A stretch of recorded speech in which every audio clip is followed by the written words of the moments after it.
Iran से एक और वीडियो सामने आया है जिसमें वो रिक्वेस्ट कर रहे हैं इंडिया वालों से कि हम ईरान को सपोर्ट करें।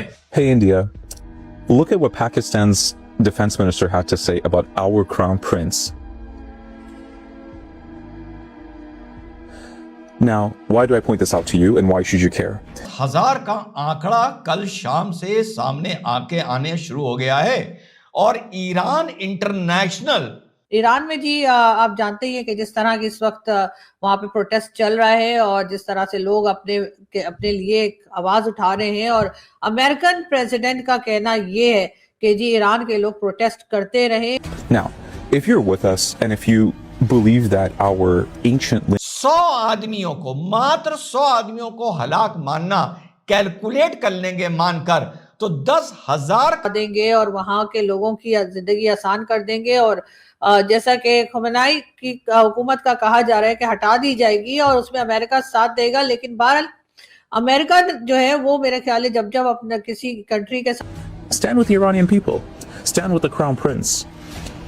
We are going to have a very fruitful and a very bright future together once this regime. Iran के कोर्ट ने इरफान सुल्तानी को जो फारदिस में एक प्रोटेस्ट में शामिल था उसको फांसी की सजा सुना दी है।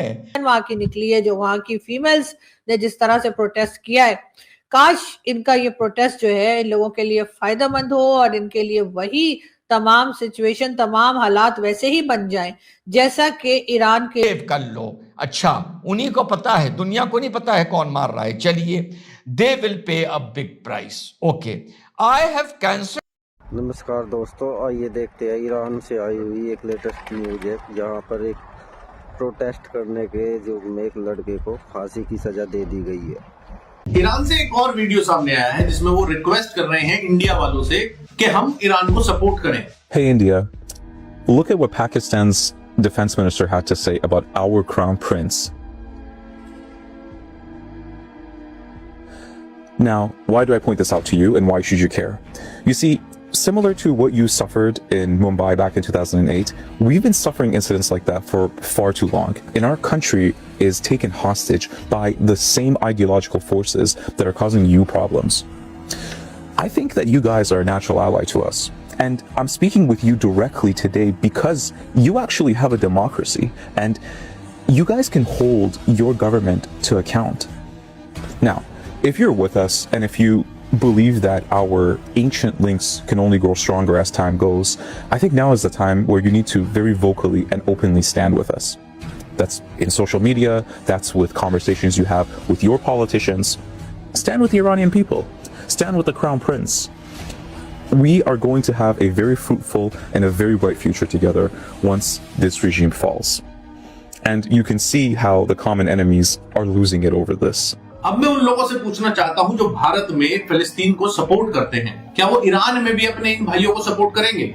जय हिंद। 1000 का आंकड़ा कल शाम से सामने आने शुरू हो गया है और ईरान इंटरनेशनल जो वहां का मीडिया है इस बात को ऑथेंटिकेट कर रहा है कि yes maybe casualties are over 10,000। Hospitals के बाहर, अलग अलग हॉस्पिटल्स के बाहर सड़कों पर लाशें बिछी हुई हैं जिनको शायद हम आपको कम्युनिटी गाइडलाइंस की वजह से नहीं दिखा सकते।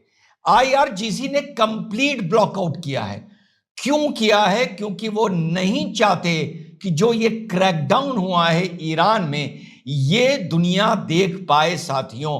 और एक एस्टिमेट ये बता रहे हैं कि कुछ के पास जो सैटेलाइट फोन्स थे उन्होंने सैटेलाइट फोन से जो बात करी, एस्टिमेट बता रहे हैं, वैसे 10,000 सुनने में ज्यादा लग रहा होगा कि प्रोटेस्ट लगभग 100 छोटे बड़े शहरों के ऊपर चल रहा था, यानी 110-115 शहरों में चल रहा था।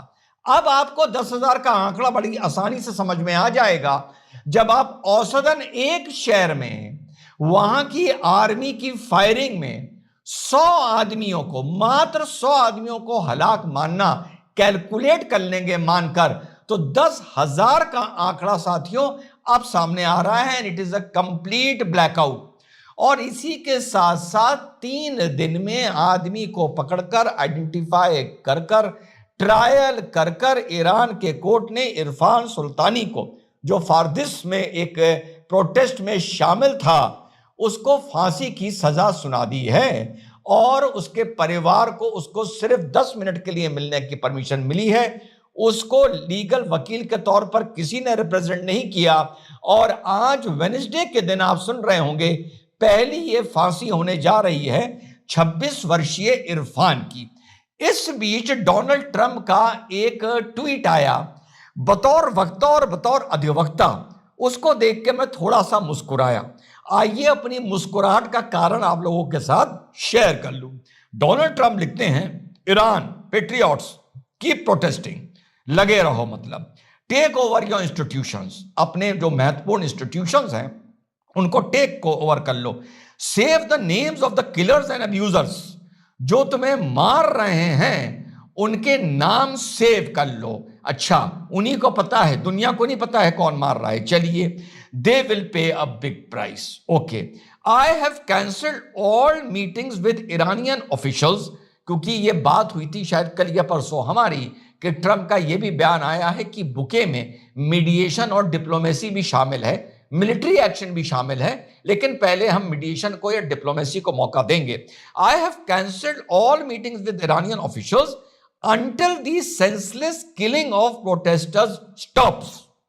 मैं तब तक ईरानियन ऑफिशियल से बात नहीं करूंगा जब तक ये सेंसलेस किलिंग रुक नहीं जाएगी। कहा जा रहा है कि हटा दी जाएगी और उसमें अमेरिका साथ देगा, लेकिन बहरहाल अमेरिका जो है वो मेरे ख्याल है जब जब अपना किसी कंट्री के साथ खड़ा हो जाता है तब तक वो कंट्री का और ज्यादा नुकसान ही होता है, बेहतरी कोई नहीं आती। लेकिन इस वक्त यकीनन जो प्रोटेस्ट ईरान में चल रहे हैं उसको हर तरफ से देखा जा रहा है और बहुत से लोग पसंद भी कर रहे हैं, खास तौर पर जो यंग जनरेशन वहां की निकली है, जो वहां की फीमेल्स ने जिस तरह से प्रोटेस्ट किया है। काश इनका ये प्रोटेस्ट जो है इन लोगों के लिए फायदेमंद हो और इनके लिए वही तमाम सिचुएशन, तमाम हालात वैसे ही बन जाएं जैसा कि ईरान के लोग चाहते हैं। एक आजादी हो, एक अपनी मर्जी की जिंदगी वो लोग गुजार सकें, लेकिन